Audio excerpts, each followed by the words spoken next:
3년 만에 찾아간 딸의 무덤 앞에서 저는 믿을 수 없는 광경을 목격했습니다. 두 아이가 무덤을 끌어안고 울부짖고 있었습니다. 제발 우리 엄마 건드리지 마세요. 낡은 옷을 입은 아이들의 눈빛에서 저는 죽은 딸을 봤습니다. 대체 이 아이들은 누구일까요? 왜 제가 몰랐던 걸까요? 그리고 3년 전 그날 제 딸에게는 정말 무슨 일이 있었던 걸까요? 구독과 좋아요는 영상을 만드는데 큰 힘이 됩니다. 오늘 하루도 행복하세요. 저는 차창 밖을 멍하니 바라보며 손에 쥔 국화 한 다발을 내려다봤습니다. 하얀 꽃잎이 가을 햇살에 부서지고 있었어요. 3년입니다. 딸 수진이를 떠나보낸 지 벌써 3년이 흘렀습니다. 처음 1년은 정신이 없었어요. 장례를 치르고 한복집이를 정리하고 밤마다 딸의 방문을 열어보며 울었던 기억만 남아 있습니다. 2년 차부터는 조금씩 마음을 추스렸죠. 손님들을 다시 맞이하고 천을 재단하고 바느질을 하면서요. 하지만 딸이 좋아하던 그 호숫가 추모 벤치만큼은 한 번도 찾아가지 못했습니다. 너무 아팠거든요. 그곳에 가면 딸과 마지막으로 함께 걸었던 그 봄날이 떠오를 것 같아서요. 수진이가 제 팔짱을 끼고 엄마 나중에 여기 벤치 하나 만들까? 우리 둘만의 특별한 자리라고 웃으며 말했던 그 순간이요. 그때는 그저 딸의 예쁜 말버릇인 줄만 알았습니다. 1년 후 딸이 계단에서 떨어져 세상을 떠나고 저는 그 약속을 지키기 위해 호숫가에 추모 벤치를 설치했어요. 하지만 정작 저는 그곳에 갈 용기가 없었습니다. 오늘이 딸의 제삿날이었습니다. 새벽부터 제사 음식을 준비하며 수진이 얼굴이 자꾸 떠올랐어요. 어릴 적 한복 저고리를 입고 까르르 웃던 모습, 대학 졸업식 날 제 어깨에 기대어 엄마 덕분이야 라고 속삭이던 목소리, 그리고 결혼 후 점점 수척해지던 창백한 얼굴까지요. 제사상을 차리고 절을 올리는데 가슴이 무너지는 것 같았습니다. 그래서 결심했어요. 오늘만큼은 딸을 만나러 가야겠다고요. 그 호숫가 벤치로요. 운전기사 김 씨에게 부탁해 차를 몰았습니다. 도심을 빠져나와 40분쯤 달렸을까요? 익숙한 호숫가 풍경이 보이기 시작했어요. 단풍이 물든 나무들, 잔잔한 호수, 그리고 저 멀리 보이는 하얀 벤치. 가슴이 두근거렸습니다. 떨리는 손으로 국화다발을 꽉 쥐었어요. 차가 천천히 멈춰섰습니다. 사장님 도착했습니다. 김 씨의 조심스러운 목소리에 저는 고개만 끄덕였습니다. 차 문을 열고 내리는데 다리가 후들거렸어요. 호숫가 바람이 차가웠습니다. 한 걸음씩 벤치 쪽으로 걸어가는데 발이 떨어지지 않았어요. 수진아, 엄마가 이제야 왔다. 미안해. 속으로 계속 중얼거리며 걸었습니다. 그런데 이상했어요. 벤치 근처에서 작은 목소리가 들려왔거든요. 아이의 목소리 같았습니다. 울음 섞인 소리였어요. 저는 걸음을 멈추고 귀를 기울였습니다. 분명히 누군가 있었어요. 벤치 뒤쪽, 나무 그늘 아래에서요. 조금 더 가까이 다가갔습니다. 그리고 벤치를 돌아서는 순간 저는 그 자리에 얼어붙고 말았어요. 두 아이가 벤치 앞에 쪼그려 앉아 있었습니다. 8살쯤 되어 보이는 여자아이와 7살쯤 되어 보이는 남자아이였어요. 낡은 점퍼를 입고 있었고 신발은 다 해져 있었습니다. 여자아이가 남자 동생으로 보이는 아이를 꼭 안고 있었어요. 둘 다 울고 있었습니다. 아이들 앞에는 시든 들꽃 몇 송이가 놓여 있었습니다. 누가 봐도 정성껏 꺾어온 꽃이었어요. 벤치 뒷면에 새겨진 수진이 이름 앞에 말이죠. 저는 숨이 막히는 것 같았습니다. 이 아이들은 누구일까요? 왜 제 딸의 추모 벤치 앞에서 울고 있는 걸까요? 여자아이가 먼저 제 존재를 알아챘습니다. 고개를 돌리더니 놀란 눈으로 저를 바라봤어요. 그리고 동생을 더 꽉 감싸며 벤치를 등지고 섰습니다. 경계하는 눈빛이었어요. 저는 천천히 다가가려 했습니다. 애들아, 너희는... 말을 시작하려는데 여자아이가 소리쳤습니다. 오지 마세요. 우리 엄마 건드리지 마세요. 날카로운 목소리였어요. 하지만 떨리고 있었습니다. 남자아이는 누나 뒤에 숨어서 저를 힐끔힐끔 쳐다봤어요. 두려움에 가득 찬 눈빛이었습니다. 나는 그냥 이 벤치에 꽃을 놓으러 온 거짓말. 어른들은 다 거짓말쟁이에요. 우리 엄마 데려간다고 했잖아요. 여자아이의 목소리에 원망이 서려 있었습니다. 제 가슴이 철렁했어요. 우리 엄마라고요? 이 아이들이 수진이를 엄마라고 부른다고요? 저는 떨리는 손으로 국화를 꽉 쥐었습니다. 어떻게 된 일인지 물어보고 싶었지만 목소리가 나오지 않았어요. 그때 남자아이가 누나를 잡아당겼습니다. 누나, 무서워. 작고 가늘게 떨리는 목소리였어요. 여자아이는 동생의 손을 꼭 잡고 한 걸음 뒤로 물러섰습니다. 그 순간 햇빛이 여자아이 얼굴을 비췄어요. 저는 그 자리에서 숨이 멎는 줄 알았습니다. 눈매였습니다. 그 또렷한 눈썹, 살짝 치켜 올라간 눈꼬리, 그리고 무언가를 지키려 할 때 나오는 단단한 눈빛까지요. 수진이었습니다. 어린 시절 수진이가 딱 저런 눈을 하고 있었어요. 유치원에서 친구가 괴롭힘을 당할 때 수진이는 항상 친구 앞을 막아서며 저런 눈으로 저를 바라봤었죠. 남자아이도 마찬가지였습니다. 누나 뒤에서 고개를 살짝 내민 그 얼굴을 보는 순간 수진이 남편이었던 준호 씨가 떠올랐어요. 둥근 얼굴형, 큰 눈, 도톰한 입술까지. 사위가 살아있을 때 보여주던 어린 시절 사진 속 모습과 똑같았습니다. 저는 뒤로 휘청거렸어요. 다리에 힘이 풀렸습니다. 이게 무슨 일입니까? 제 딸에게 아이가 있었다고요? 그것도 2명씩이나요? 아니, 말이 안 됩니다. 수진이는 결혼 3년 차에 세상을 떠났어요. 아이를 낳았다면 제가 모를 리가 없습니다.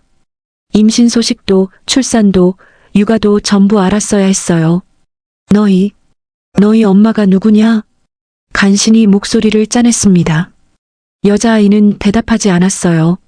그저 벤치를 가리키며 말했습니다. 여기 있잖아요. 우리 엄마, 이수진. 벤치 뒷면에 새겨진 이름이었습니다. 사랑하는 딸 이수진을 기리며 제가 직접 새긴 문구였어요. 저는 무릎이 꺾이는 것 같았습니다. 정말 수진이 아이들이란 말입니까? 그럼 지난 3년 동안 이 아이들은 어디 있었던 걸까요? 왜 아무도 제게 말하지 않았을까요? 너희, 이름이 뭐니? 떨리는 목소리로 물었습니다. 여자아이가 잠시 망설이더니 작은 목소리로 대답했어요. 소희요. 그리고 이에는 준서. 소희와 준서. 낯설지 않은 이름이었습니다. 수진이가 중학생 때 일기장에 적어뒀던 이름들이었어요. 나중에 딸이 생기면 소혜, 아들이 생기면 준서라고 지을 거야라고 써놨던 기억이 났습니다. 저는 눈물이 쏟아질 것 같아 고개를 돌렸어요. 너희, 지금 어디 사니?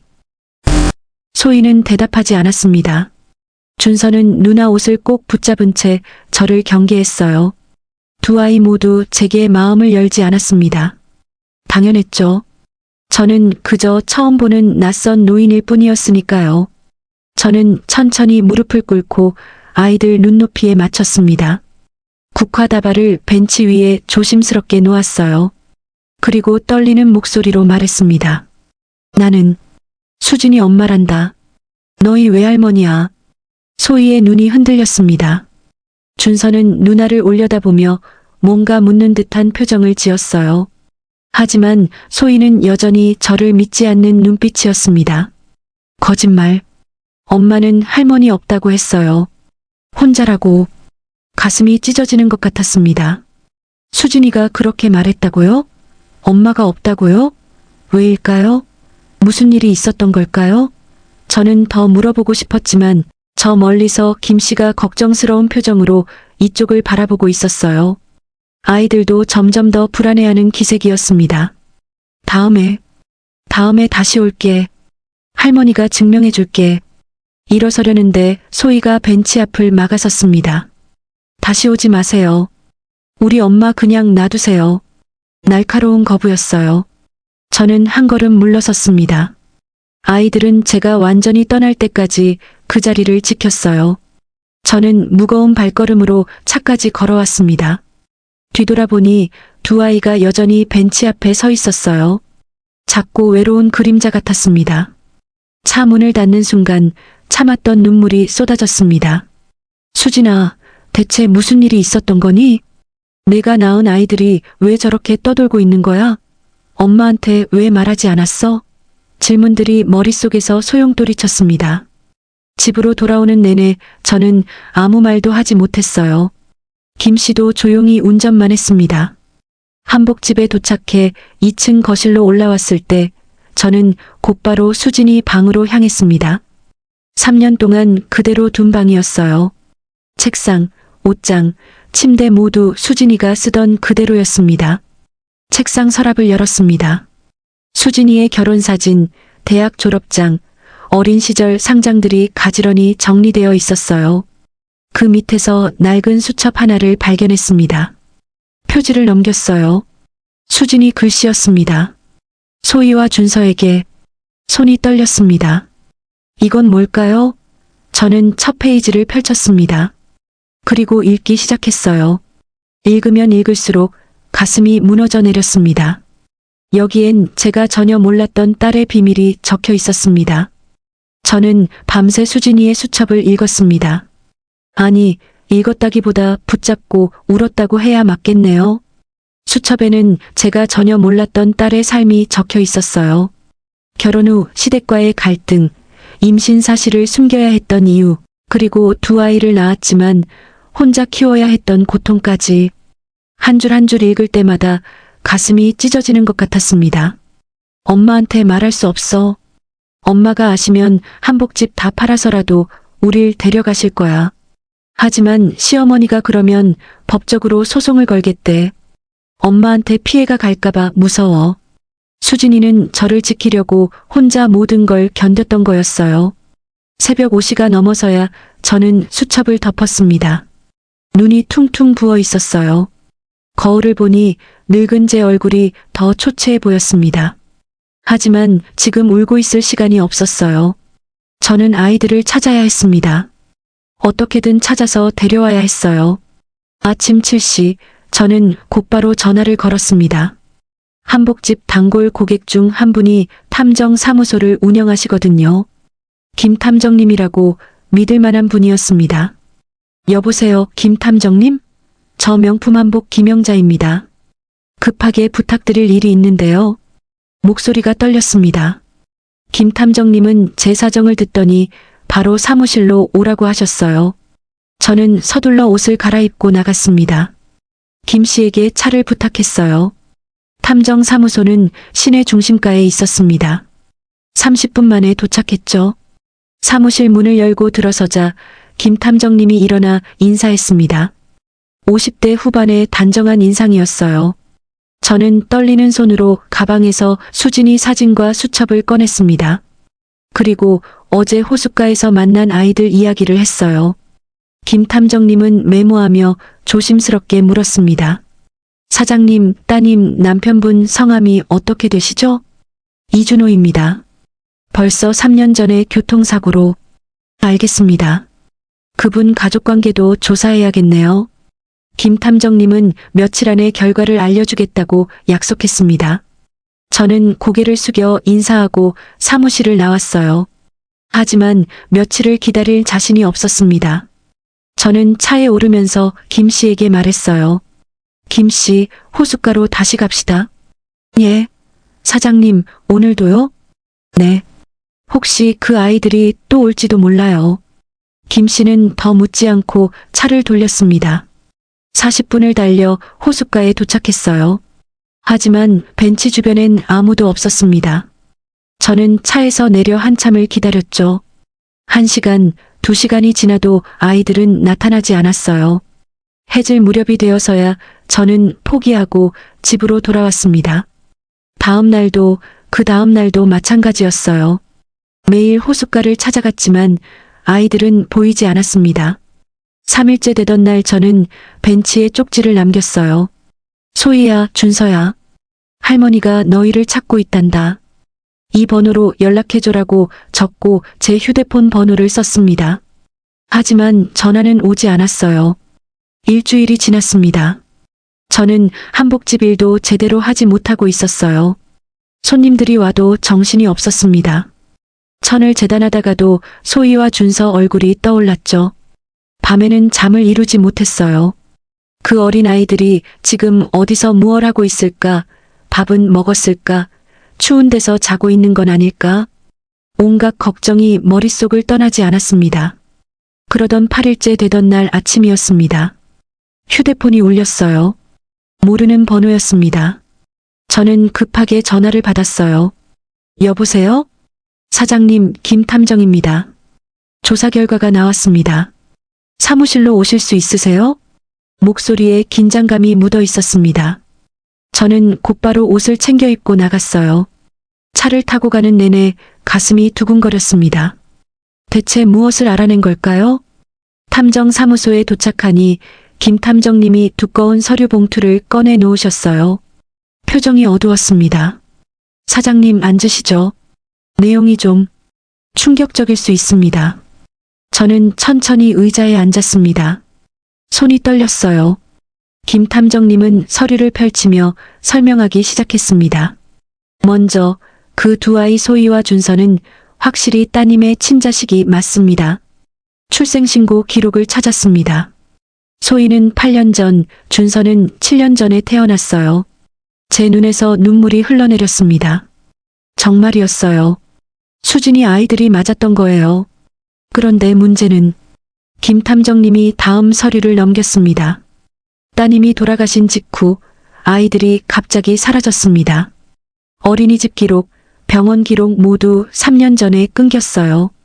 그리고 제가 알아낸 바로는 그가 사진 한 장을 꺼냈습니다. 낡은 시골집 사진이었어요. 아이들은 지금 경기도 북부 산골 마을에 있습니다. 돌아가신 사위분의 먼 친척 집에 맡겨진 것으로 보입니다. 저는 사진을 받아들었어요. 페인트가 벗겨진 벽, 기울어진 대문, 마당에 쌓인 농기구들. 우리 손주들이 저런 곳에 있다니. 맡겨졌다는 게 무슨 말입니까? 누가 맡긴 겁니까? 제 목소리가 떨렸습니다. 김 탐정님은 잠시 망설이더니 다른 서류를 꺼냈어요. 사위분의 어머니, 그러니까 아이들의 친할머니입니다. 성함이 박명숙 씨로 나오네요. 이분이 아이들을 그 집에 데려다 놓고 그 여자가 왜 아이들을 시골에 버린 겁니까? 김 탐정님의 표정이 더 굳어졌습니다. 이 부분이 더 심각합니다, 사장님. 따님께서 생전에 보험을 여러 개 들어놓으셨더군요. 수익자가 자녀들로 되어 있었습니다. 총액이 5억 정도 됩니다. 저는 숨이 막혔어요. 5억이라고요? 그런데 그 보험금을 박명숙 씨가 아이들 법정 대리인 자격으로 모두 인출했습니다. 3년 전 따님 장례 직후였어요. 뭐라고요? 의자를 박차고 일어났습니다. 손이 부들부들 떨렸어요. 아이들 돈을 가로챈 겁니까? 그러고는 아이들을 시골에 버리고요? 네. 정황상 그렇습니다. 박명숙 씨는 보험금을 인출한 직후 서울 집을 처분하고 어디론가 떠났어요. 현재 행방이 묘연합니다. 저는 주먹을 쥐었습니다. 분노가 치밀어 올랐어요. 어떻게 그럴 수 있습니까? 손주들의 돈을 훔치고 아이들을 버리다니. 저는 이를 악물었습니다. 그 집, 그 시골집 주소 주세요. 당장 가겠습니다. 사장님, 진정하세요. 일단, 진정하라고요? 제 손주들이 3년 동안 그런 곳에 방치되어 있었는데 어떻게 진정합니까?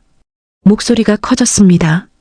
김 탐정님은 조용히 서류를 정리하며 주소를 적어주셨어요. 경기도 포천시 산골 마을이었습니다. 사장님, 법적인 조치도 필요합니다. 아동유기죄, 횡령죄 모두 해당됩니다. 변호사와 상담하시는 게 나중에 하겠습니다. 지금은 아이들부터 확인해야 해요. 저는 서류를 챙겨 들고 사무실을 나왔습니다. 차에 올라타자마자 김 씨에게 말했어요. 김 씨, 포천으로 갑시다. 빨리요. 차는 도심을 빠져나가 고속도로에 올랐습니다. 창밖으로 풍경이 빠르게 지나갔어요. 저는 주먹을 쥔 채 창밖만 바라봤습니다. 수진아, 미안해. 엄마가 너무 늦게 알았어. 하지만 이제라도 내 아이들을 찾았어. 반드시 데려올게. 2시간을 달렸습니다. 고속도로를 빠져나와 좁은 국도를 따라 올라갔어요. 주변은 점점 산으로 둘러싸였습니다. 마을 입구에 도착했을 때는 오후 2시가 넘어서였어요. 차는 비포장도로를 천천히 올라갔습니다. 먼지가 풀풀 날렸어요. 저기입니다, 사장님. 김 씨가 낡은 집 하나를 가리켰습니다. 사진에서 본 그 집이었어요. 차에서 내리는 순간 마당에서 인기척이 들렸습니다.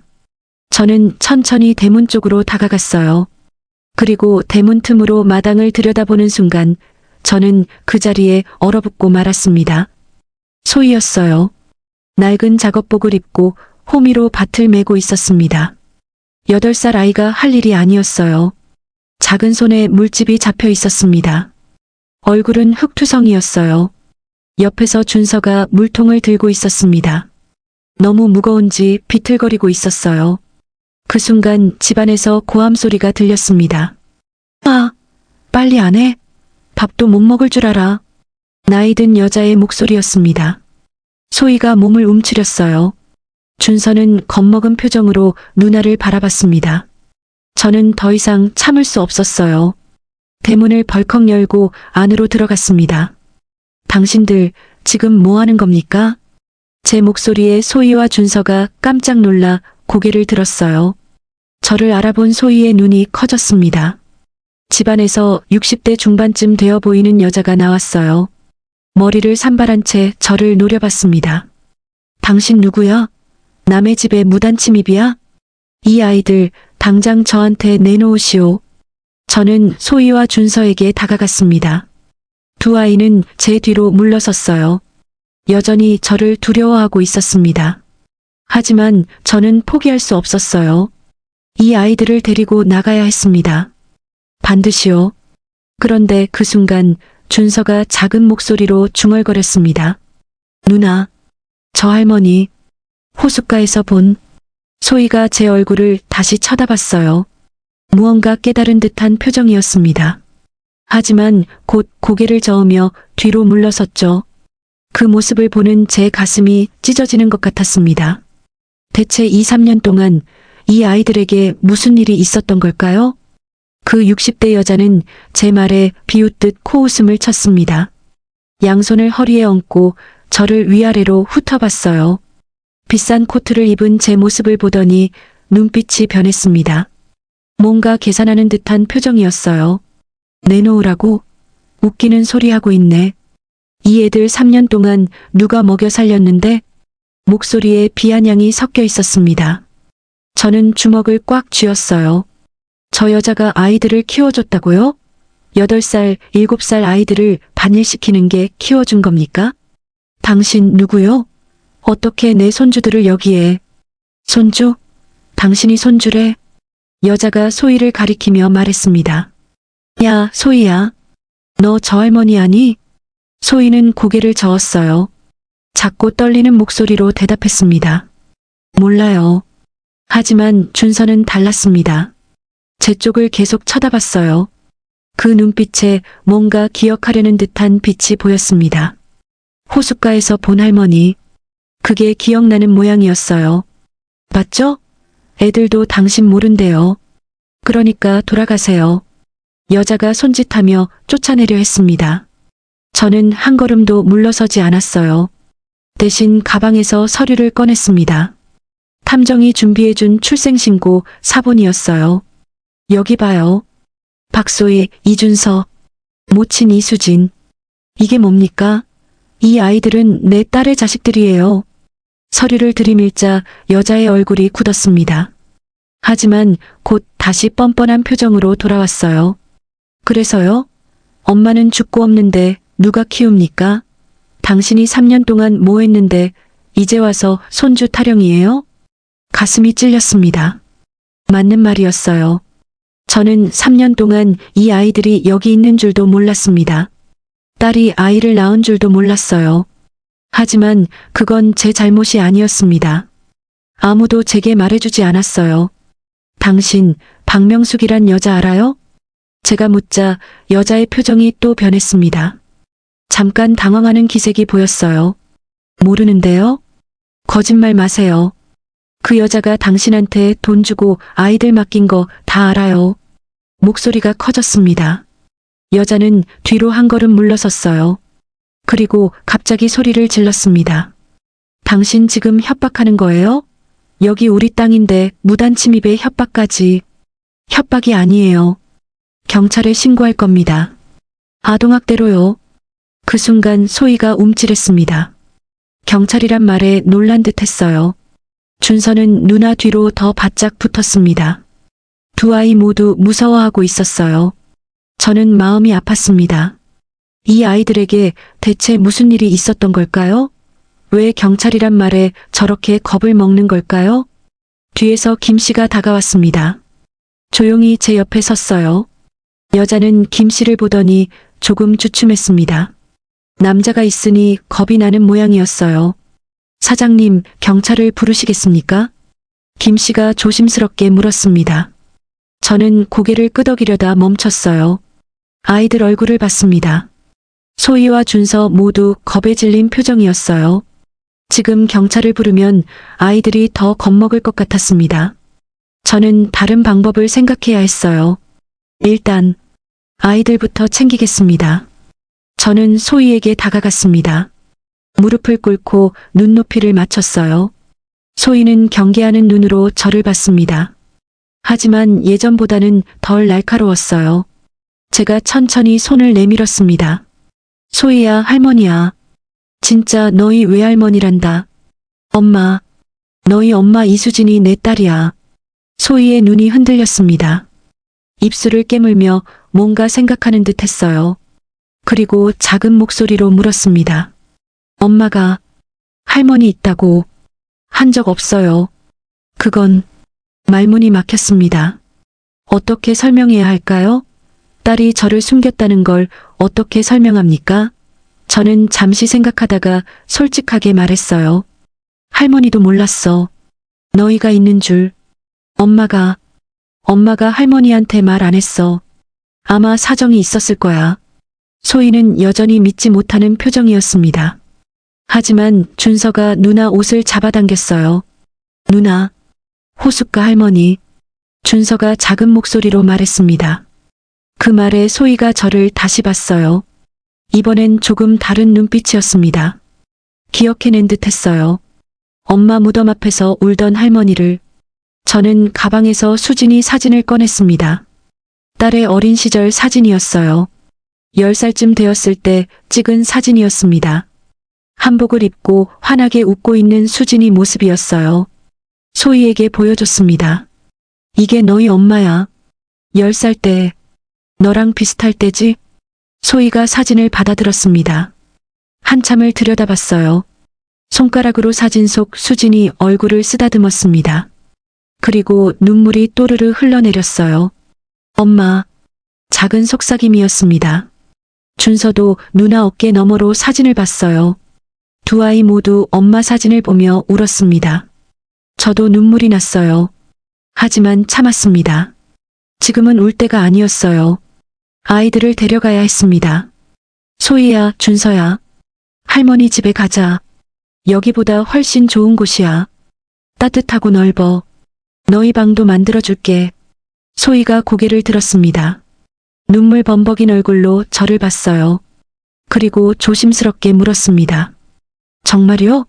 우리 할머니랑 살 수 있어요? 그럼 당연하지. 너희는 내 손주들이잖아. 소희의 입술이 떨렸습니다. 뭔가 말하려다 참는 듯 했어요. 그때 뒤에서 여자가 소리쳤습니다. 아, 너희 어디 갈 거야? 당장 안 들어와? 소희가 움찔했습니다. 몸이 굳었어요. 조건반사처럼 일어나려 했습니다. 저는 소의 손을 꽉 잡았어요. 안 돼. 할머니가 지켜줄게. 저 사람 말 안 들어도 돼. 하지만 소희는 고개를 저었습니다. 겁먹은 얼굴이었어요. 안 들으면 혼나요. 밥도 못 먹고. 가슴이 무너졌습니다. 밥도 못 먹는다고요?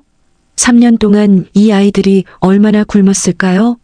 저는 일어나서 여자에게 다가갔습니다. 분노가 치밀어 올랐어요. 당신 아이들 굶긴 거요? 굶기긴요. 일 안 하면 안 주는 거지. 당연한 거 아닙니까? 뻔뻔한 대답이었습니다. 저는 주먹을 쥐었어요. 때리고 싶었습니다. 하지만 참았어요. 김 씨가 제 팔을 잡았습니다. 사장님, 진정하세요. 저는 심호흡을 했습니다. 그리고 차갑게 말했어요. 좋아요. 당신이 쓴 돈 다 계산해드리죠. 3년치 양육비 얼마 받고 싶소? 여자의 눈이 번뜩였습니다. 돈 이야기에 관심이 생긴 모양이었어요. 글쎄요. 한 달에 50만 원씩 쳤으니까 3년이면 계산기를 두드리는 신용을 했습니다. 저는 가방에서 수표책을 꺼냈어요. 김 씨가 가져온 거였습니다. 만약의 경우를 대비해서요. 2천만 원 드리죠. 그 이상은 한 푼도 안 줍니다. 수표를 끊어서 내밀었습니다. 여자가 얼른 받아들었어요. 확인하더니 입가에 미소가 번졌습니다. 됐어요. 데려가세요. 저는 고개를 돌려 아이들을 불렀습니다. 소희야, 준서야. 짐 챙겨. 하지만 아이들은 움직이지 않았어요. 서로를 꼭 안은 채 저를 봤습니다. 믿을 수 없다는 표정이었어요. 정말 데려가는 거냐고, 다시 버려지는 건 아니냐고 묻는 눈빛이었습니다. 저는 다가가서 두 아이를 안았습니다. 작고 말랐어요. 뼈만 앙상했습니다. 제대로 먹지 못한 게 느껴졌어요. 눈물이 왈칵 쏟아졌습니다. 할머니가 데려갈게. 약속해. 다시는 여기 안 와. 할머니 집에서 살자. 소희가 제 옷을 꽉 잡았습니다. 준서도 제 품에 안겼어요. 세 사람은 한참을 그렇게 안고 있었습니다. 집 안으로 들어가니 더 참담했습니다. 아이들 방이라고 주어진 곳은 창고였어요. 작은 이불 하나와 낡은 옷가지 몇 벌이 전부였습니다. 소희가 조심스럽게 이불을 개고 옷을 챙겼어요. 그게 끝이었습니다. 가져갈 게 그것뿐이었어요. 준서가 구석에서 작은 상자를 꺼냈습니다. 엄마 사진이 들어 있었어요. 수진이가 아이들과 찍은 사진 몇 장이었습니다. 그게 이 아이들이 가진 엄마의 전부였습니다. 저는 더 이상 참을 수 없었어요. 아이들 손을 잡고 밖으로 나왔습니다. 차에 태우며 저는 다짐했습니다. 이제부터 이 아이들을 지키겠다고, 수진이가 못다한 사랑을 제가 주겠다고, 그리고 박명숙, 그 여자를 반드시 찾아내겠다고, 법의 심판을 받게 하겠다고요. 차가 시골길을 빠져나가는 내내 저는 뒤돌아봤습니다. 저 낡은 집이 점점 멀어졌어요. 소희와 준서도 뒤를 봤습니다. 하지만 아쉬워하는 얼굴이 아니었어요. 해방된 듯한 표정이었습니다. 할머니, 준서가 작은 목소리로 불렀습니다. 응? 배고파요? 가슴이 철렁했습니다. 몇 시간째 굶었을까요? 저는 김 씨에게 말했어요. 김 씨, 식당 찾아주세요. 제일 가까운 곳으로요.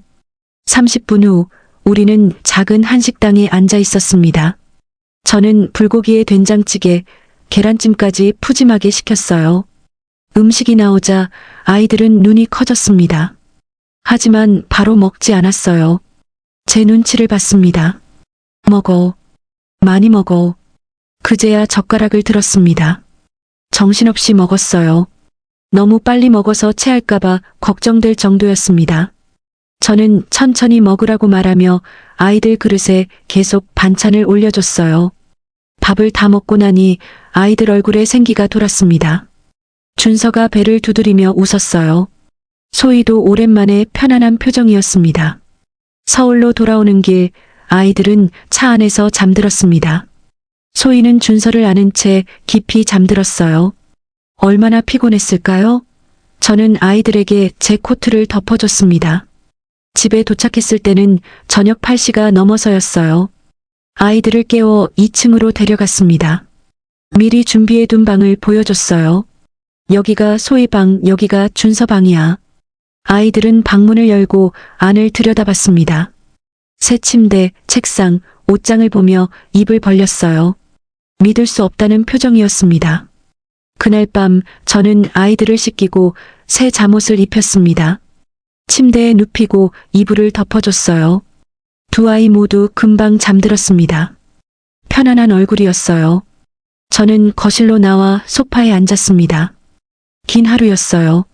하지만 끝난 게 아니었습니다. 이제 시작일 뿐이었어요. 박명숙을 찾아내야 했습니다. 그리고 수진이 죽음의 진실도 밝혀내야 했어요. 탐정이 말했던 의문점들이 머릿속을 맴돌았습니다. 대체 3년 전 수진이에게 무슨 일이 있었던 걸까요? 아이들이 집에 온 지 일주일이 지났습니다. 소희와 준서는 조금씩 변하고 있었어요. 처음 며칠은 조심스러웠습니다. 밥 먹을 때도 제 눈치를 보고 방에서도 소리 내지 않으려고 애썼어요. 혼날까봐 두려워하는 모습이었죠. 하지만 저는 매일 아침 직접 밥을 차려주고 저녁엔 함께 식탁에 앉았습니다. 천천히, 아주 천천히 아이들은 이곳이 안전하다는 걸 느끼기 시작했어요. 오늘 아침도 마찬가지였습니다. 식탁에 따뜻한 미역국과 계란말이, 김구이를 차려놓았어요.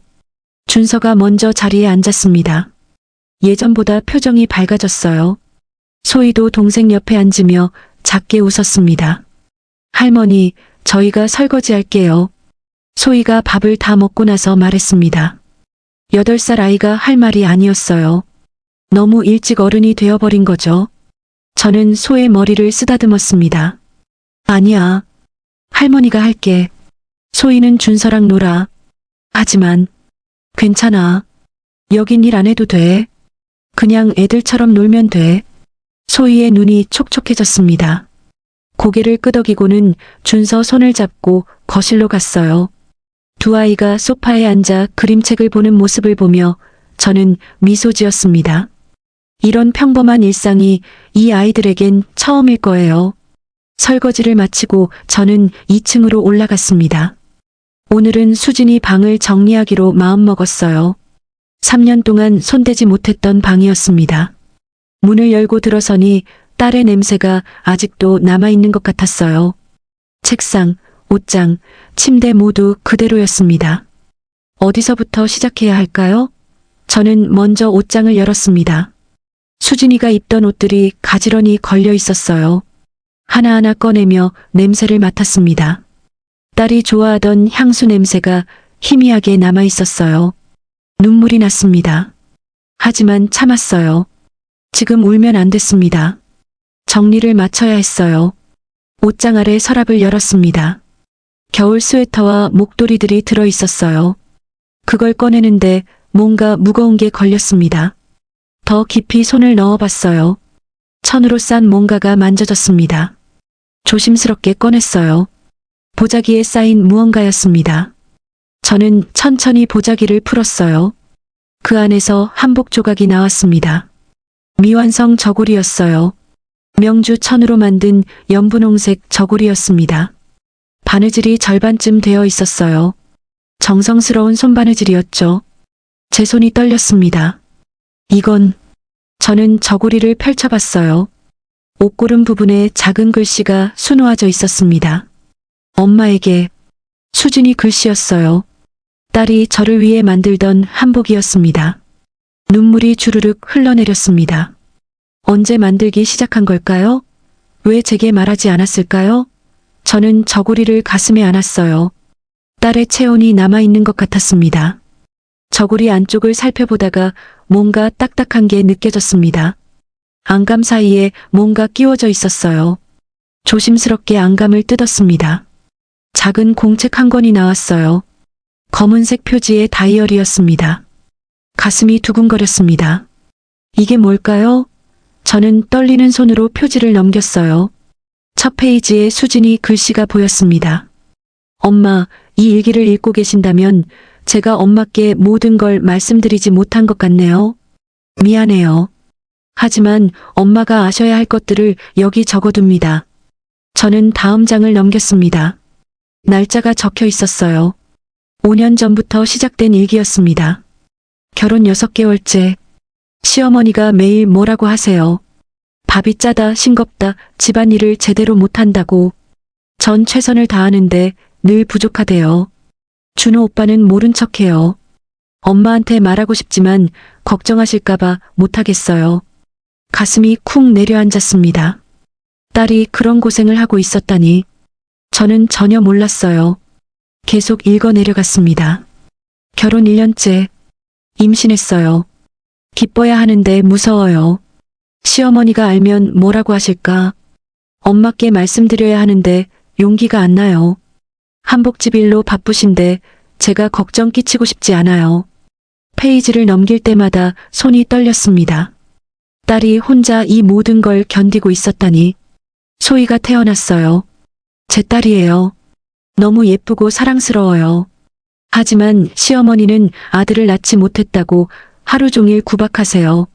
산후조리도 제대로 못했어요. 출산 5일 만에 집안일 시키시더라고요. 몸이 너무 아파요. 하지만 참아야죠. 엄마가 아시면 달려오실 거예요. 한복집 내팽개치고요. 그럴 순 없어요. 저는 눈물을 닦았습니다. 계속 읽었어요. 소희가 돌 지났어요. 이제 걷기 시작했어요. 너무 귀여워요. 하지만 시어머니는 여전해요. 아들 낳으라고 매일 닥달하세요. 준호 오빠한테 말해도 엄마 성격이 그래라며 넘어가요. 전 매일 울어요. 밤에 소에 재우고 나면 혼자 욕실에서 울어요.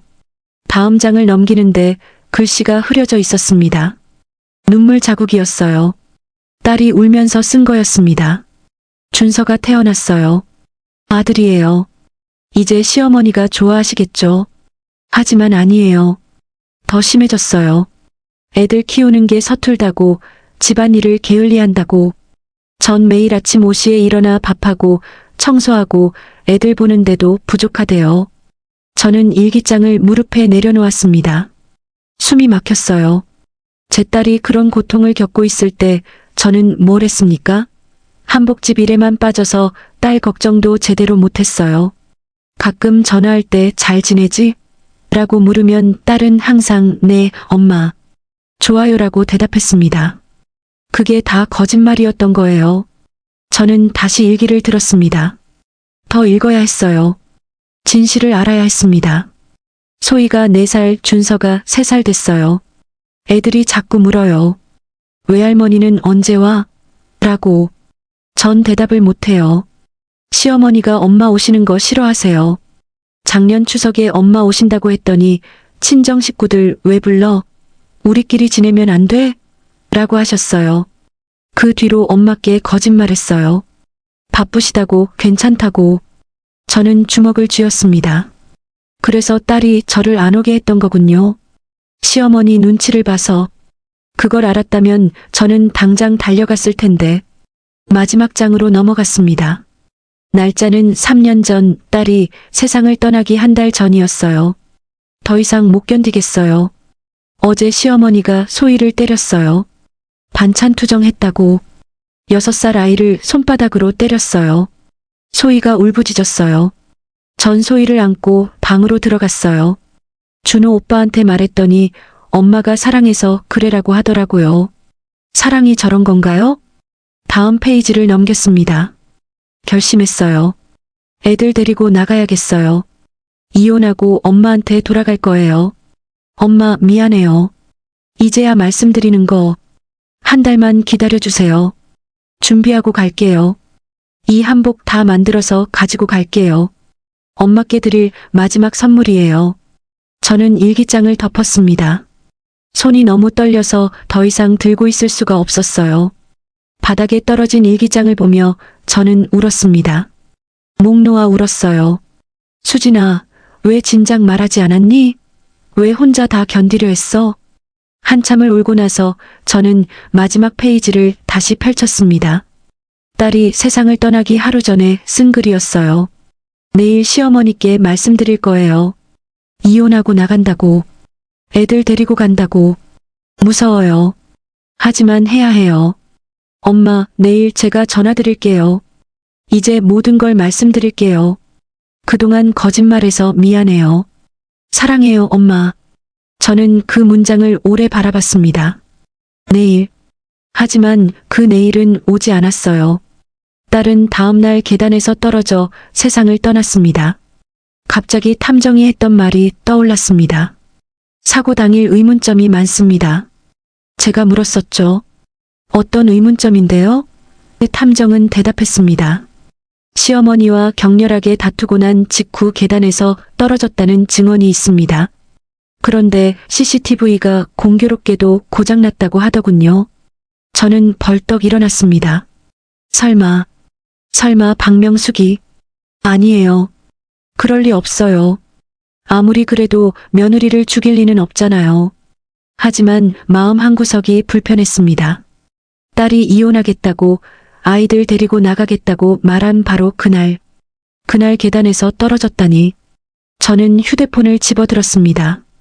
김 탐정에게 전화를 걸었어요.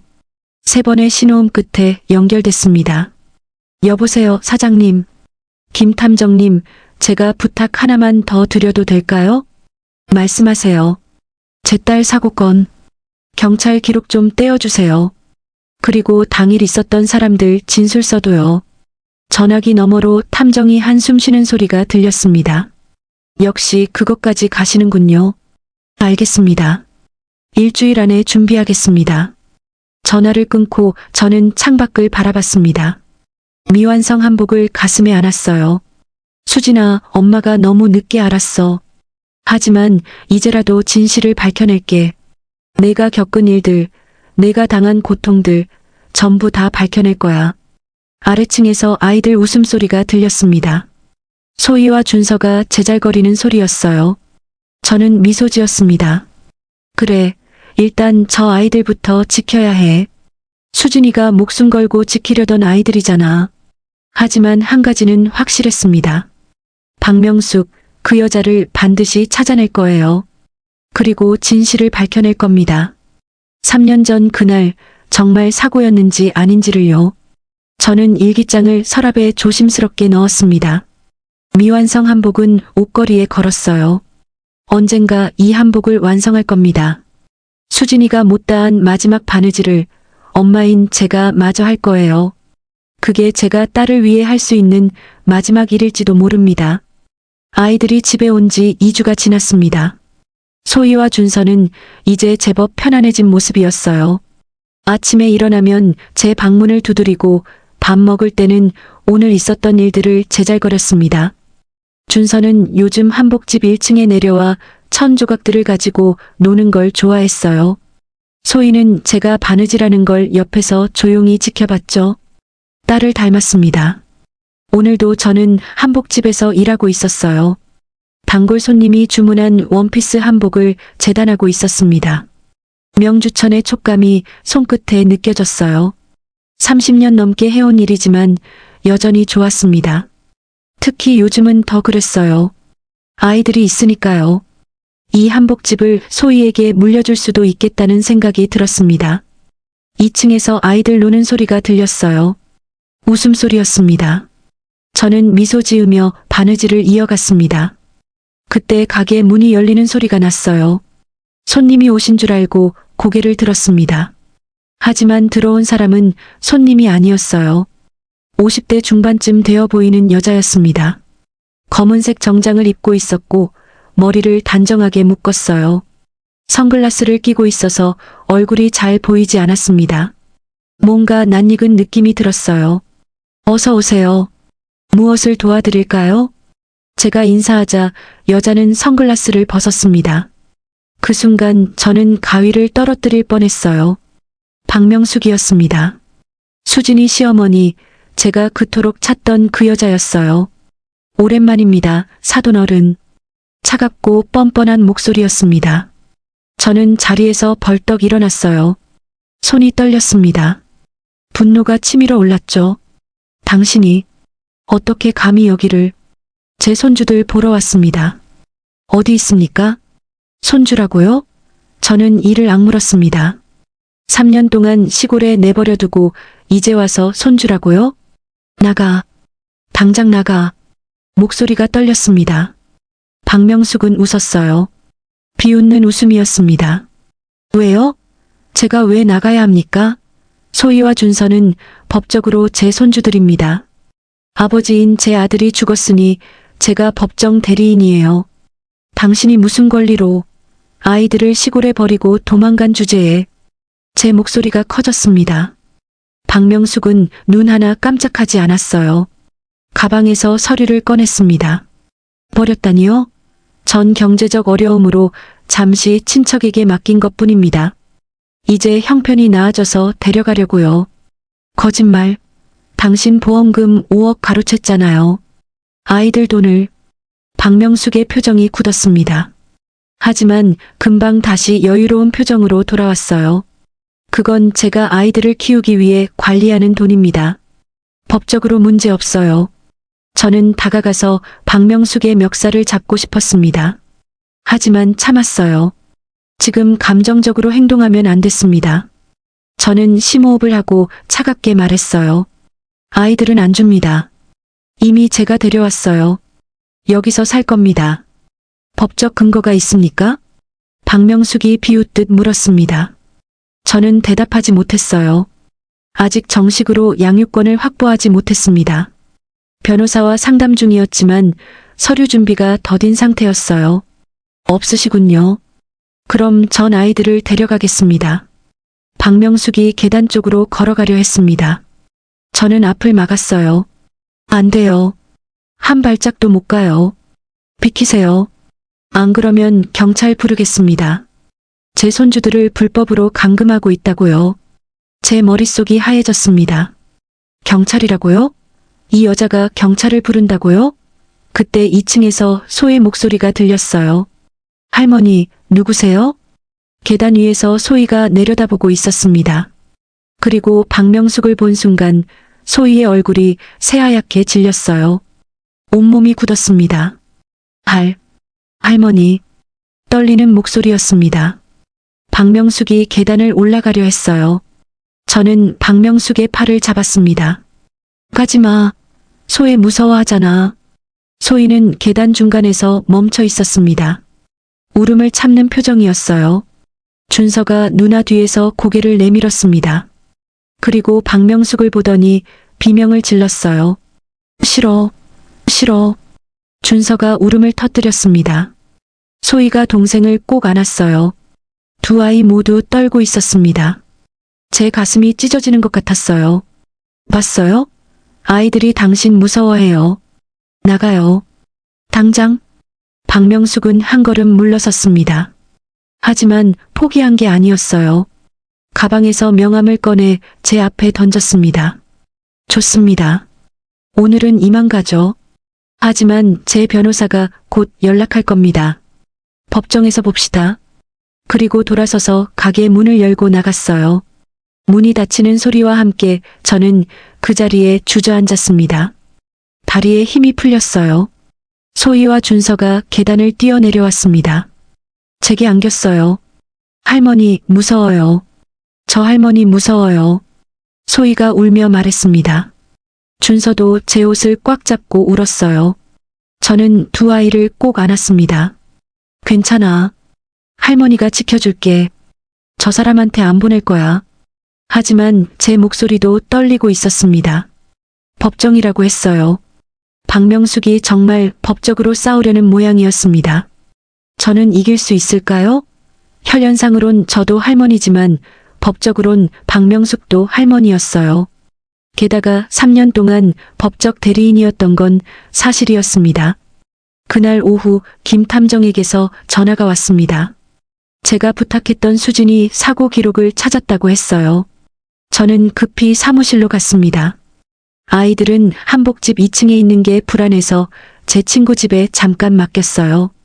탐정 사무실에 도착하자 김 탐정이 두꺼운 파일을 내밀었습니다.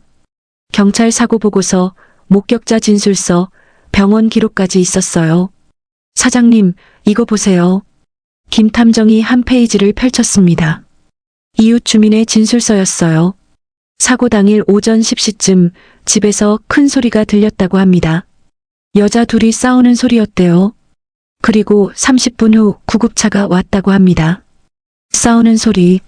제 목소리가 떨렸습니다. 수진이 일기에 적었던 대로였어요. 시어머니에게 이혼하겠다고 말하기로 했던 그날. 그리고 이것 좀 보세요. 김 탐정이 다른 서류를 꺼냈습니다. 계단 난간에서 지문이 발견됐는데 고인의 것만 있었답니다.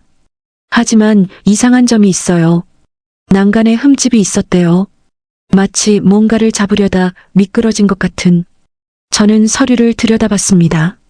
사진도 첨부되어 있었어요. 계단 난간의 흠집, 바닥의 혈흔. 제 손이 떨렸습니다. 결론이 뭡니까? 사고였습니까? 아니면... 말을 잇지 못했습니다. 김 탐정이 조심스럽게 말했어요. 확실한 건 아무것도 없습니다. CCTV도 고장났었고 목격자도 없어요. 경찰은 사고사로 결론 냈습니다. 하지만요? 정황상 의문점이 많습니다. 싸움 후 30분 뒤 사고, 고장난 CCTV, 그리고 박명숙 씨의 진술도 몇 번 바뀌었더군요. 저는 주먹을 쥐었습니다. 설마 정말... 아니에요. 증거가 없어요. 하지만 의심은 지울 수 없었습니다. 김 탐정님, 이걸 법정에서 쓸 수 있을까요? 어렵습니다. 이미 종결된 사건이고 결정적 증거가 없으니까요. 하지만 양육권 재판에서 박명숙 씨의 인성을 의심하게 만드는 자료로는 쓸 수 있을 겁니다. 저는 서류를 가방에 넣었습니다.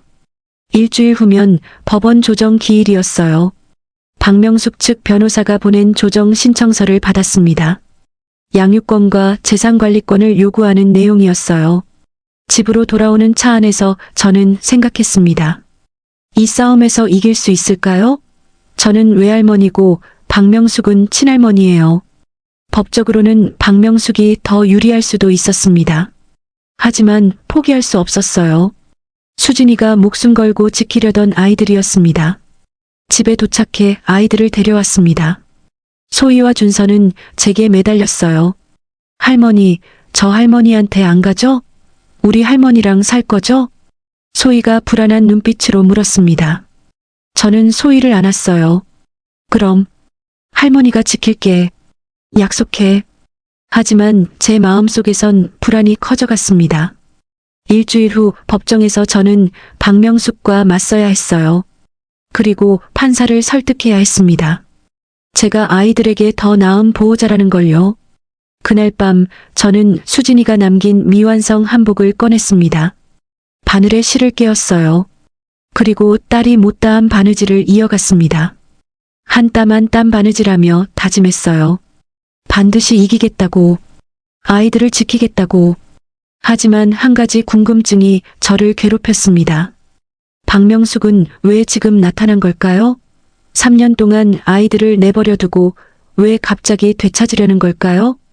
돈 때문일까요? 아니면 다른 이유가 있을까요? 그리고 가장 두려운 질문. 3년 전 그날 계단에서 정말 무슨 일이 있었던 걸까요? 법원 조정 기일까지 5일 남았습니다. 저는 매일 밤 변호사와 통화하며 준비했어요. 필요한 서류들을 챙기고 아이들 진술 연습도 시켰습니다. 하지만 마음 한구석이 계속 불편했어요. 뭔가 놓치고 있는 것 같았습니다. 그날 오후 저는 수진이 일기장을 다시 꺼냈습니다. 혹시 빠뜨린 내용이 있을까 싶어서요. 한 페이지 한 페이지 천천히 읽어 내려갔습니다. 그러다 마지막 장 뒤에서 이상한 걸 발견했어요. 페이지가 찢어진 흔적이 있었습니다. 저는 손전등을 켜고 자세히 살펴봤어요.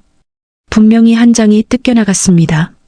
깔끔하게 잘린 게 아니라 급하게 뜯어낸 것처럼 보였어요. 왜 이 페이지를 뜯었을까요? 거기엔 무엇이 적혀 있었을까요? 저는 일기장을 햇빛에 비춰봤습니다. 찢어진 페이지의 윗부분에 희미하게 눌린 자국이 보였어요. 연필로 쓴 글씨가 다음 페이지에 눌려 남은 흔적이었습니다. 저는 돋보기를 가져왔어요. 천천히 읽어봤습니다. 이혼 서류. 내일. 박명숙. 협박. 애들 못 데려간다고. 계단에서. 그 뒤로는 읽을 수 없었습니다. 하지만 이것만으로도 충분했어요. 수진이는 마지막 날 박명숙에게 협박당했다고 썼던 겁니다. 그리고 계단이라는 단어까지. 저는 손이 떨렸습니다. 이건 우연이 아니었어요. 저는 즉시 김 탐정에게 전화했습니다. 1시간 후 탐정이 제 집으로 왔어요. 일기장을 보여주며 설명했습니다. 김 탐정은 찢어진 페이지를 유심히 살펴봤어요. 사장님, 이건 중요한 증거가 될 수 있습니다. 누가 이 페이지를 뜯어갔는지 알아야 해요. 누가 뜯어갔겠어요? 박명숙 말고 누가 있겠습니까? 저는 분노로 떨렸습니다. 박명숙이 수진이 죽고 나서 집을 정리하면서 이 일기장을 찾아낸 거였어요. 그리고 자신에게 불리한 페이지를 찢어버린 겁니다. 사장님, 제가 전문가에게 의뢰해 보겠습니다. 눌린 글씨를 복원할 수 있는지요?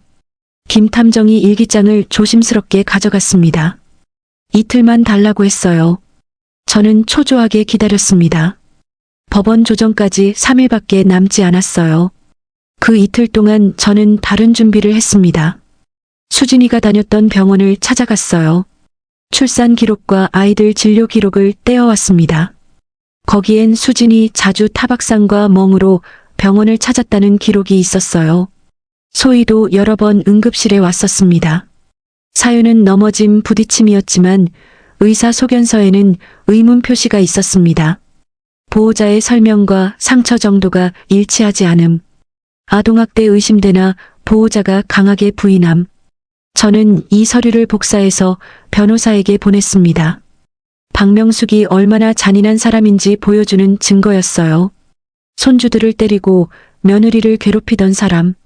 그런 사람에게 아이들을 맡길 수는 없었습니다. 사흘째 되던 날 아침 김 탐정에게서 전화가 왔습니다. 복원에 성공했다고 했어요. 저는 급히 사무실로 달려갔습니다. 사무실에 들어서자 김 탐정이 복원된 문서를 내밀었습니다. 특수 촬영 기법으로 눌린 글씨를 읽을 수 있게 만든 거였어요. 저는 떨리는 손으로 문서를 받아들었습니다. 오늘 아침 박명숙에게 이혼하겠다고 말했다. 아이들 데리고 나가겠다고 했다. 그 여자가 소리를 질렀다. 내가 어딜 가? 너 없이 애들만 두고 죽어버려. 협박이었다. 무서웠다. 하지만 굴하지 않았다. 이혼 서류는 이미 작성했다. 내일 엄마한테 가져갈 것이다. 계단을 내려가려는데 박명숙이 팔을 잡았다. 어디 가냐고 소리쳤다. 난 뿌리쳤다. 그때 거기서 글이 끊겼습니다. 그때 무슨 일이 일어났던 걸까요? 저는 문서를 내려놓고 눈을 감았어요. 수진아, 그때 내가 겪은 일이 이거였니? 사장님, 김 탐정의 목소리가 들렸습니다. 저는 눈을 떴어요. 이걸 경찰에 제출해야 합니다. 사건을 재조사 받아야 해요. 받아들여질까요? 이미 3년이나 지났는데. 어렵겠지만 시도해봐야 합니다. 이건 단순 사고가 아닐 수 있어요. 저는 고개를 끄덕였습니다. 하지만 경찰 조사에는 시간이 걸렸어요. 내일 법원 조정이 있는데 그때까진 소용없었습니다. 일단 양육권부터 확보해야 했어요. 집으로 돌아오는 길 저는 결심했습니다. 내일 법정에서 박명숙을 똑바로 마주보겠다고, 그리고 모든 진실을 말하겠다고, 수진이가 얼마나 고통받았는지, 아이들이 얼마나 학대당했는지, 그리고 3년 전 그날 무슨 일이 있었는지요. 집에 도착하니 소희와 준서가 거실에서 그림을 그리고 있었습니다. 저를 보고 달려왔어요. 할머니, 우리 그림 그렸어요. 준서가 자랑스럽게 보여줬습니다. 세 사람이 손잡고 있는 그림이었어요. 할머니와 소희와 준서. 저는 눈물이 날 것 같았습니다. 예쁘다. 우리 준서 그림 잘 그렸네. 소희도 자기 그림을 보여줬어요. 호숫가 그림이었습니다. 엄마 무덤 앞에 세 사람이 서 있었어요. 엄마한테 할머니 소개시켜드렸어요. 우리 착한 할머니라고요. 소희의 말에 눈물이 흘렀습니다. 저는 두 아이를 꼭 안았어요. 할머니가 너희를 지킬게. 약속해. 그날 밤 저는 잠들지 못했습니다. 내일이면 박명숙과 법정에서 마주해야 했어요. 떨렸습니다. 하지만 동시에 분노가 끌어올랐어요. 저 여자가 제 딸에게 무슨 짓을 했는지, 손주들에게 무슨 짓을 했는지 세상에 알려야 했습니다. 새벽 4시 저는 일어나 수진이 방으로 갔습니다. 미완성 한복을 꺼냈어요. 며칠 전부터 조금씩 바느질을 이어가고 있었습니다. 이제 거의 다 완성됐어요. 마지막 옷고름만 달면 됐습니다. 바늘에 실을 깨었습니다. 한 땀 한 땀 바느질하며 생각했어요. 수진아, 엄마가 내 안을 풀어줄게. 내가 당한 억울함을 밝혀낼게. 그리고 내 아이들을 반드시 지킬게. 해가 뜨기 시작했습니다. 창밖으로 붉은 아침 햇살이 들어왔어요. 저는 완성된 한복을 바라봤습니다. 수진이가 만들려던 한복, 엄마에게 주려던 마지막 선물. 이제 완성됐어요. 저는 한복을 입어봤습니다. 딱 맞았어요. 수진이가 제 치수를 정확히 알고 만들었던 거였죠. 거울을 봤습니다. 연분홍색 한복을 입은 제 모습이 보였어요. 늙었지만 당당해 보였습니다. 오늘은 이 한복을 입고 법정에 가겠습니다. 딸이 만든 한복을 입고 딸의 억울함을 말하고 손주들을 지켜내겠어요. 아침 8시 저는 아이들을 깨웠습니다. 오늘은 법원에 같이 가야 했어요. 판사님이 아이들 의견을 직접 듣고 싶어 하셨습니다. 소희와 준서를 단정하게 입혔어요. 소희에게는 수진이가 입던 원피스를 입혔습니다. 조금 컸지만 예뻤어요. 준서에게는 새로 산 정장을 입혔습니다. 할머니, 무서워요. 소희가 제 손을 꼭 잡으며 말했습니다. 저는 소희를 안았어요. 괜찮아. 할머니가 있잖아.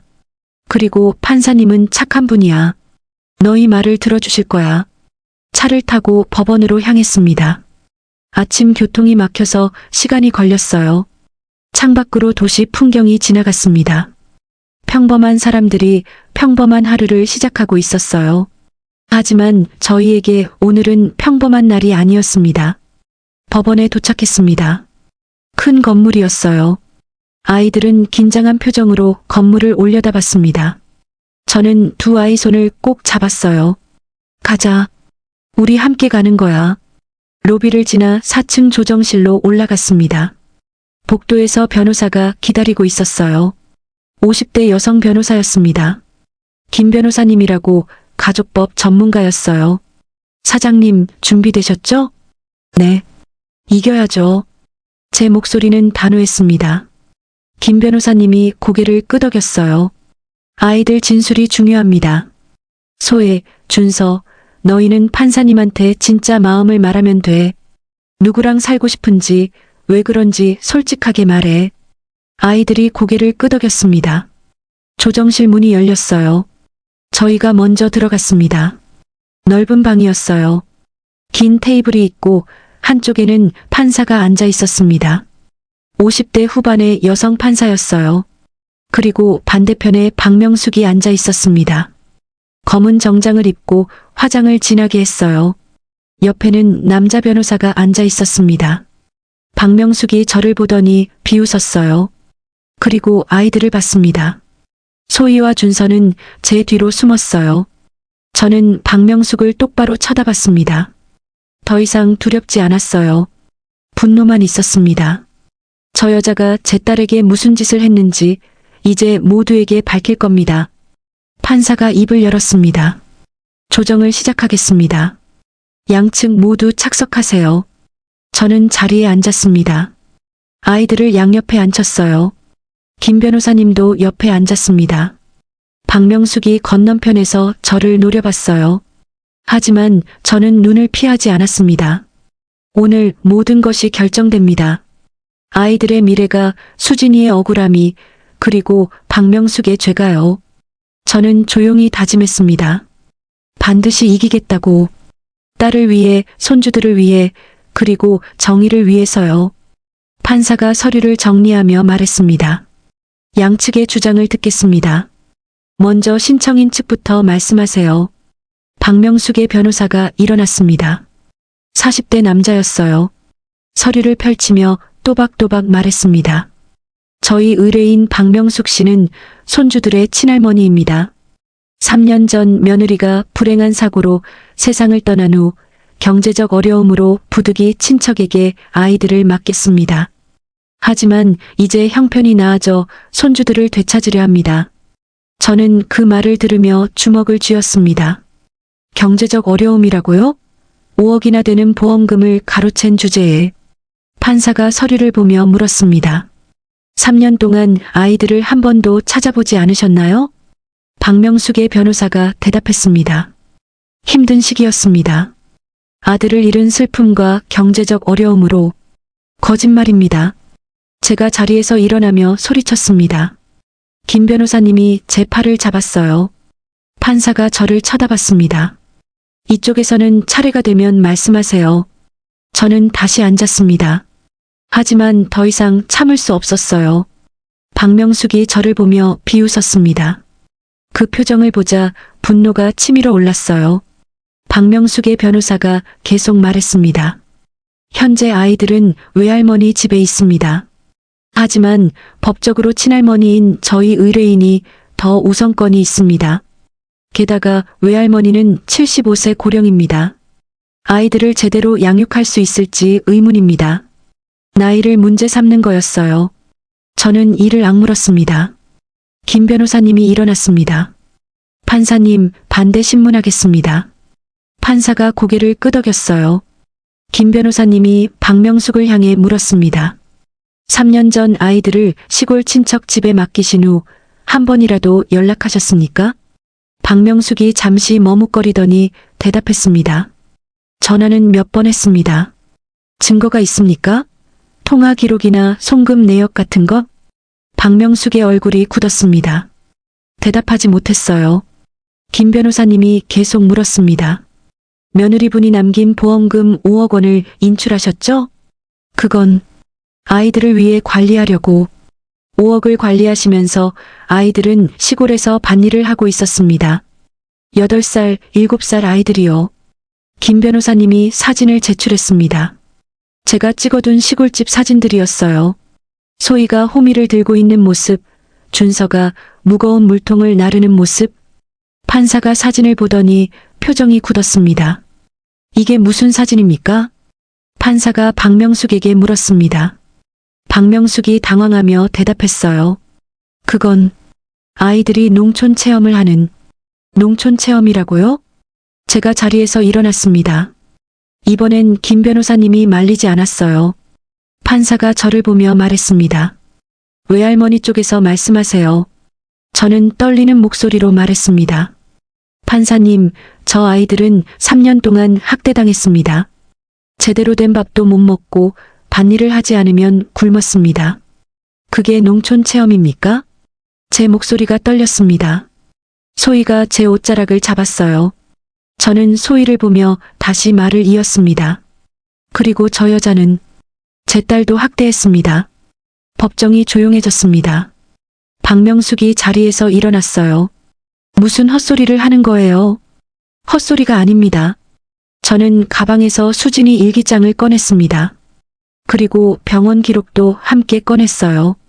제 딸은 결혼 후 3년 동안 지옥 같은 삶을 살았습니다. 시어머니한테 매일 구박받고 때로는 맞기도 했어요. 여기 병원 기록이 있습니다. 타박상, 멍, 골절상까지. 김 변호사님이 서류를 판사에게 제출했습니다. 판사가 서류를 넘기며 읽었어요. 표정이 점점 어두워졌습니다. 이게 사실입니까? 판사가 박명숙에게 물었습니다. 박명숙이 부인했어요. 아닙니다. 며느리가 원래 몸이 약해서 갈비뼈에 금이 갑니까? 제가 소리쳤습니다. 판사가 저를 제지하려 했지만 저는 멈출 수 없었어요. 제 딸은 당신한테 맞았어요. 아이들도 맞았고요. 여기 소의 병원 기록도 있습니다. 응급실에 5번이나 왔어요. 5살, 6살 아이가요. 소희의 병원 기록도 제출했습니다. 판사가 기록을 보더니 소희를 쳐다봤어요. 소희야, 이리 나와 볼래? 소희가 떨리는 발걸음으로 판사 앞으로 갔습니다. 판사가 부드럽게 물었어요. 소희야, 무서워하지 마. 할머니한테 솔직하게 대답하면 돼. 저 할머니가 너를 때린 적 있니? 소희가 고개를 끄덕였습니다. 눈물이 고였어요. 언제? 5살 때요. 반찬 남겼다고. 소희의 목소리가 떨렸습니다. 판사가 다시 물었어요. 엄마도 맞는 거 봤니? 소희가 다시 고개를 끄덕였습니다. 이번엔 눈물이 흘러내렸어요. 엄마가 많이 울었어요. 밤마다 울었어요. 저는 소희를 보며 함께 울었습니다. 판사도 눈시울이 붉어졌어요. 박명숙이 소리쳤습니다. 애가 거짓말하는 겁니다. 아이 말을 어떻게 믿습니까? 거짓말이 아닙니다. 김 변호사님이 다른 서류를 꺼냈습니다. 판사님, 이건 복원한 일기장 페이지입니다. 고인이 돌아가시기 하루 전에 쓴 내용입니다. 복원된 문서를 제출했어요. 판사가 읽기 시작했습니다. 읽으면 읽을수록 표정이 굳어졌어요. 이혼하겠다고 말했더니 협박을 받았다. 계단에서 팔을 잡혔다. 판사가 문서를 내려놓고 박명숙을 쳐다봤습니다. 이게 무슨 내용입니까? 박명숙의 얼굴이 하얗게 질렸습니다. 당황한 표정이었어요. 그건 며느리가 오해가 아닙니다. 제가 다시 일어났습니다. 이번엔 아무도 말리지 않았어요. 제 딸은 당신한테 살해당했어요. 법정이 술렁거렸습니다. 박명숙이 소리쳤어요. 헛소리, 사고였어요. 경찰도 사고사로. 사고라는 증거가 어디 있습니까? 김 변호사님이 끼어들었습니다. 판사님, CCTV는 공교롭게도 그날 고장났고 현장엔 2사람밖에 없었습니다. 그리고 싸움 직후 사고가 났어요. 이게 우연이라고 생각하십니까? 판사가 심각한 표정으로 서류를 다시 봤습니다. 그때 법정 문이 열렸어요. 50대 여자가 들어왔습니다. 김 탐정이 데려온 증인이었어요. 죄송합니다. 늦었습니다. 여자가 숨을 헐떡이며 말했습니다. 판사가 물었어요. 누구십니까? 이웃 주민입니다. 3년 전 사고 당일 제가 목격한 게 있어서. 법정이 다시 조용해졌습니다. 박명숙의 얼굴이 창백해졌어요. 여자가 증인석에 섰습니다. 그날 아침 10시쯤이었어요. 큰 소리가 들려서 창문을 열었는데 2 여자가 싸우는 소리가 들렸습니다. 한 명은 아이들 데리고 나가겠다고 소리쳤고 다른 한 명은 어딜 가냐, 죽어도 못 보낸다고 했어요. 여자가 박명숙을 가리켰습니다. 저 사람 목소리였어요. 분명히 들었습니다. 박명숙이 소리쳤어요. 거짓말. 당신 누구야? 돈 받고 거짓 증언하는 거잖아. 판사가 망치를 쳤습니다. 조용히 하세요. 여자가 계속 말했습니다. 30분 후 구급차가 왔어요. 그때 저 여자가 밖으로 나왔는데 당황한 표정이 아니었어요. 오히려 담담했어요. 마치 예상했던 것처럼. 제 가슴이 철렁했습니다. 정말로 박명숙이 그랬단 말입니까? 제 딸을 정말로. 판사가 오랫동안 서류를 검토했습니다. 법정은 침묵으로 가득했어요. 저는 손을 꼭 쥐고 기다렸습니다. 소희와 준서도 제 옆에 바짝 붙어 있었어요. 드디어 판사가 입을 열었습니다. 오늘 조정은 여기서 마치겠습니다. 하지만 제가 본 바로는. 판사가 박명숙을 쳐다봤습니다. 신청인의 양육 적격성에 심각한 의문이 있습니다. 아동학대 정황, 보험금 횡령 의혹, 그리고 며느리 사망 사건에 대한 의문점들. 이것들은 단순히 양육권 문제가 아닙니다. 판사가 서류를 덮었습니다. 본건은 가정법원이 아닌 형사고소사건으로 진행되어야 할 것 같습니다. 양육권은 일단 외할머니 쪽으로 임시 지정하고 신청인에 대해서는 경찰 조사를 권고합니다. 망치 소리가 울렸습니다. 저는 그 소리를 들으며 주저앉을 뻔했어요. 이겼습니다. 아이들을 지켰어요. 박명숙이 자리에서 벌떡 일어나며 소리쳤습니다. 이게 무슨, 이건 불공정해요. 하지만 아무도 듣지 않았습니다. 법정 경위가 박명숙을 제지했어요. 김 변호사님이 제 어깨를 두드렸습니다. 이기셨습니다, 사장님. 저는 고개를 끄덕이며 울었습니다. 소희와 준서를 꼭 안았어요. 아이들도 울었습니다. 하지만 이번엔 슬픈 눈물이 아니었어요. 안도의 눈물이었습니다. 법정을 나서며 저는 뒤돌아봤습니다. 박명숙이 변호사와 싸우고 있었어요. 저는 더 이상 저 여자를 보고 싶지 않았습니다. 아이들 손을 잡고 밖으로 나왔어요. 복도에서 김 탐정이 기다리고 있었습니다. 축하드립니다, 사장님. 그리고 경찰에 정식 고소장을 제출했습니다. 곧 수사가 시작될 겁니다. 저는 고개를 숙여 인사했습니다. 수진아, 봤니? 엄마가 해냈어. 내 억울함을 밝혀냈어. 그리고 내 아이들을 지켜냈어. 밖으로 나오니 햇살이 따뜻했습니다. 소희와 준서가 제 손을 잡고 웃었어요. 이제 정말로 우리 가족이 됐습니다. 법정에서 이긴 지 한 달이 지났습니다. 그동안 많은 일이 있었어요. 박명숙은 경찰 조사를 받았습니다. 아동유기죄, 보험금 횡령죄, 그리고 수진이 사망사건 재조사까지 진행됐어요. CCTV가 고장난 게 우연이 아니었습니다. 박명숙이 전날 밤 일부러 전원을 껐던 거였어요. 경찰이 정기 기록을 조사해서 밝혀냈습니다. 그리고 이웃 주민의 추가 증언도 나왔어요. 사고 당일 박명숙이 계단 위에서 수진이와 신랑이 하는 걸 봤다는 증언이었습니다. 직접적인 살인 증거는 없었지만 과실치사 혐의로 기소됐어요. 재판은 2달 후였습니다. 저는 끝까지 지켜볼 작정이었어요. 오늘은 소희와 준서의 학교 입학식이었습니다. 제가 근처 초등학교에 전학수속을 마쳤거든요. 소희는 2학년, 준서는 1학년으로 다시 시작하는 거였어요. 아침 일찍 아이들을 깨웠습니다. 2아이 모두 새 교복을 입었어요. 소희는 수줍게 웃었고 준서는 신나서 방방 뛰었습니다. 할머니, 저 정말 학교 가는 거예요? 준서가 눈을 반짝이며 물었습니다. 3년 만에 제대로 된 학교에 가는 거였어요. 저는 준서 머리를 쓰다듬었습니다. 그럼 우리 준서 이제 1학년이야. 소희도 거울을 보며 머리를 만졌어요. 제가 예쁘게 따아준 머리였습니다. 얼굴에 미소가 번졌어요. 예전엔 볼 수 없던 표정이었습니다. 학교까지 함께 걸어갔어요. 손을 잡고 가는 길이 평화로웠습니다. 학교 정문에 도착하니 다른 학부모들도 많았어요. 입학식장으로 들어갔습니다. 넓은 강당에 아이들이 앉아 있었어요. 소희와 준서는 각자 반으로 갔습니다. 저는 뒤에서 지켜봤어요. 교장 선생님이 축사를 했습니다. 새로운 시작에 대한 이야기였어요. 저는 그 말을 들으며 생각했습니다. 정말 새로운 시작이에요. 아이들도 저도요. 수진이가 없는 삶이지만 수진이가 남긴 아이들과 함께 살아가는 거죠. 입학식이 끝나고 교실로 갔습니다. 담임 선생님을 만났어요.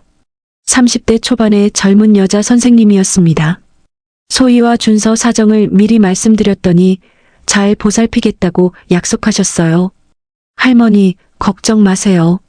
아이들 잘 적응할 수 있게 도와드릴게요. 고마웠습니다. 저는 고개를 숙여 인사했어요. 학교를 나서며 뒤돌아봤습니다. 교실 창문으로 소희가 손을 흔들고 있었어요. 저도 손을 흔들었습니다. 한복집으로 돌아왔습니다. 1층 작업실은 조용했어요. 요즘 손님이 많아졌습니다. 입소문이 났거든요. 3대째 이어온 한복집, 정성스러운 손바느질로 유명한 곳이라고요. 저는 재단대 앞에 앉았습니다. 오늘 완성해야 할 한복이 있었어요. 명주천을 펼쳤습니다. 고운 분홍색이었어요. 한 분이 딸 돌잔치 한복을 주문하셨거든요. 가위로 조심스럽게 재단했습니다. 30년 넘게 해온 일이지만 여전히 긴장됐어요.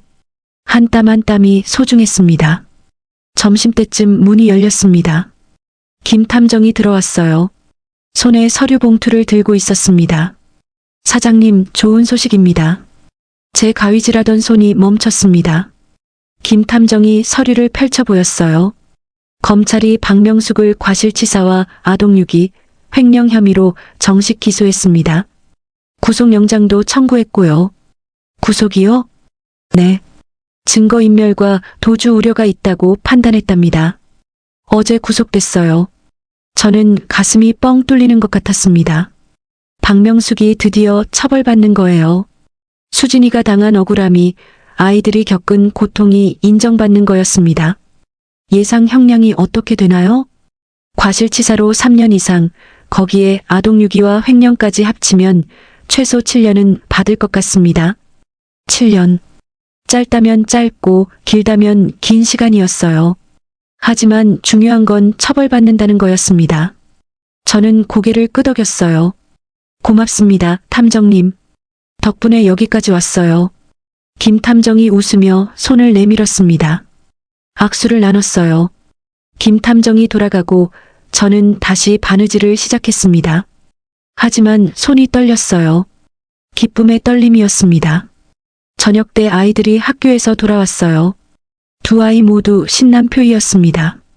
소희가 달려와 안겼어요. 할머니, 친구 생겼어요. 정말? 누군데? 이름이 지우예요. 옆자리에 앉았어요. 되게 착해요. 소희가 제잘거리며 이야기했습니다. 준서도 끼어들었어요. 저도 친구 생겼어요. 민수랑 놀았어요. 아이들이 이렇게 밝게 웃는 걸 보니 눈물이 날 것 같았습니다. 이게 정상이에요. 8살, 7살 아이들은 이렇게 웃고 떠들어야 하는 거죠. 저녁을 준비했습니다. 아이들이 좋아하는 제육볶음과 된장찌개를 끓였어요. 계란말이도 부쳤습니다. 식탁에 둘러앉아 밥을 먹었어요. 소희와 준서가 학교 이야기를 신나게 했습니다. 저는 그 이야기를 들으며 미소 지었어요. 밥을 다 먹고 아이들이 숙제하러 올라갔습니다. 저는 설거지를 하며 창밖을 봤어요. 해가 지고 있었습니다. 노을이 아름다웠어요. 문득 수진이가 생각났습니다. 설거지를 마치고 저는 2층으로 올라갔어요. 수진이 방으로 갔습니다. 3년 동안 그대로 둔 방이었지만 이제 조금씩 정리하고 있었어요. 옷장을 열고 수진이가 만들던 한복을 꺼냈습니다. 제가 완성한 그 한복이었어요. 거울 앞에 섰습니다. 한복을 입어봤어요. 연분홍색이 은은하게 빛났습니다. 거울 속 제 모습을 봤어요. 늙었지만 행복해 보였습니다. 엄마 예쁘죠? 뒤에서 소의 목소리가 들렸습니다. 돌아보니 소희와 준서가 문 앞에 서 있었어요. 저는 손짓했습니다. 이리 와봐. 아이들이 다가왔어요. 저는 아이들을 안았습니다. 거울을 봤어요. 세 사람이 함께 비춰졌습니다. 이 한복은 너희 엄마가 만든 거야. 할머니한테 주려고 했대. 예뻐요. 소희가 한복 소매를 만지며 말했습니다. 준서도 고개를 끄덕였어요. 너희 엄마도 한복을 잘 만들었어. 할머니처럼. 나중에 소희도 배울래? 소희의 눈이 반짝였습니다. 저도 한복 만들 수 있어요? 그럼. 할머니가 가르쳐 줄게. 그날 밤 저는 오랜만에 숙면을 취했습니다. 3년 만에 처음이었어요. 악몽도 없었고 중간에 깨지도 않았습니다. 아침에 눈을 떴을 때 상쾌했어요. 일주일이 지났습니다. 박명숙의 첫 재판이 있는 날이었어요. 저는 방청석에 앉았습니다. 박명숙이 수갑을 차고 들어왔어요. 초라한 모습이었습니다. 화장기 없는 얼굴, 구겨진 옷. 예전의 거만한 모습은 온데간데 없었어요. 재판이 진행됐습니다. 검사가 증거를 제시했어요. 수진이 일기장, 병원 기록, 목격자 증언, 보험금 인출 내역까지. 박명숙은 고개를 숙인 채 아무 말도 하지 않았습니다. 마지막 진술 기회가 왔을 때 박명숙이 일어났어요. 떨리는 목소리로 말했습니다. 제가 잘못했습니다. 그 말을 듣는 순간 저는 복잡한 감정이 들었어요. 분노도 있었고 안도감도 있었습니다. 하지만 가장 큰 감정은 슬픔이었어요. 이 모든 일이 일어나지 않았다면 수진이는 아직 살아있었을 텐데. 판결은 한 달 후에 나온다고 했습니다. 저는 법정을 나섰어요. 더 이상 박명숙을 보고 싶지 않았습니다. 햇빛이 따뜻했어요. 저는 심호흡을 했습니다. 집으로 돌아오는 길 저는 호숫가에 들렀습니다. 수진이 추모 벤치가 있는 곳이었어요. 국화 한 다발을 사서 갔습니다. 벤치 앞에 섰어요. 꽃을 놓고 앉았습니다. 호수가 잔잔했어요. 바람이 살랑살랑 불었습니다. 수진아, 엄마가 해냈어. 내 아이들 지켰어. 그리고 박명숙도 처벌받게 됐어. 목소리가 떨렸습니다. 눈물이 났어요. 미안해. 진작 알아챘어야 했는데. 내가 그렇게 힘들어하는 줄 몰랐어. 나쁜 엄마지? 한참을 울었습니다. 그리고 고개를 들었어요. 하늘이 파랬습니다. 이제 편히 쉬어. 소희랑 준서는 엄마가 잘 키울게. 내가 지키려던 아이들, 엄마가 대신 지킬게. 집으로 돌아왔을 때는 저녁 시간이었어요. 아이들이 거실에서 텔레비전을 보고 있었습니다. 저를 보고 달려왔어요. 할머니, 어디 갔어요? 엄마 보러 갔었어. 소희의 표정이 어두워졌습니다. 저는 소희를 안았어요. 소희야, 엄마가 하늘에서 우리 보고 있을 거야. 우리가 행복한 거 보고 기뻐하실 거야. 소희가 고개를 끄덕였습니다. 준서도 안겼어요. 세 사람은 한참을 그렇게 안고 있었습니다. 한 달 후 판결이 나왔습니다. 박명숙은 징역 9년을 선고받았어요. 예상보다 무거운 형량이었습니다. 법원은 아동학대와 보험금 횡령, 그리고 며느리 사망에 대한 과실을 무겁게 봤다고 했어요. 저는 판결문을 받아들고 한복집으로 돌아왔습니다. 1층 작업대에 앉아 한참을 멍하니 있었어요. 모든 게 끝났습니다. 수진이의 억울함도 아이들의 고통도 인정받았어요. 이제 앞만 보고 살아가면 됐습니다. 그날 저녁, 저는 특별한 저녁을 준비했습니다. 아이들이 좋아하는 음식을 가득 차렸어요. 불고기, 잡채, 새우튀김, 떡볶이까지. 소희와 준서가 눈을 동그랗게 떴습니다. 할머니, 무슨 날이에요? 우리 가족 기념일이야. 오늘부터 진짜 새로 시작하는 거야. 식사를 하며 저는 아이들에게 말했습니다. 앞으로의 계획들을요. 소희한테 한복 만드는 법을 가르쳐 줄 거라고, 준서는 하고 싶은 거 다 할 수 있다고, 그리고 셋이서 행복하게 살 거라고요. 밥을 다 먹고 저는 아이들을 데리고 2층 발코니로 나갔습니다. 별이 총총했어요. 하늘을 올려다봤습니다. 저기 저 별 보여? 저기 엄마가 있을 거야.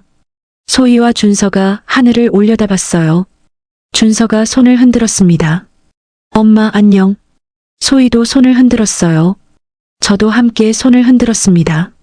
수진아, 보고 있니? 우리 잘 살 거야. 내가 지키려던 아이들, 엄마가 끝까지 지킬게. 행복하게 키울게.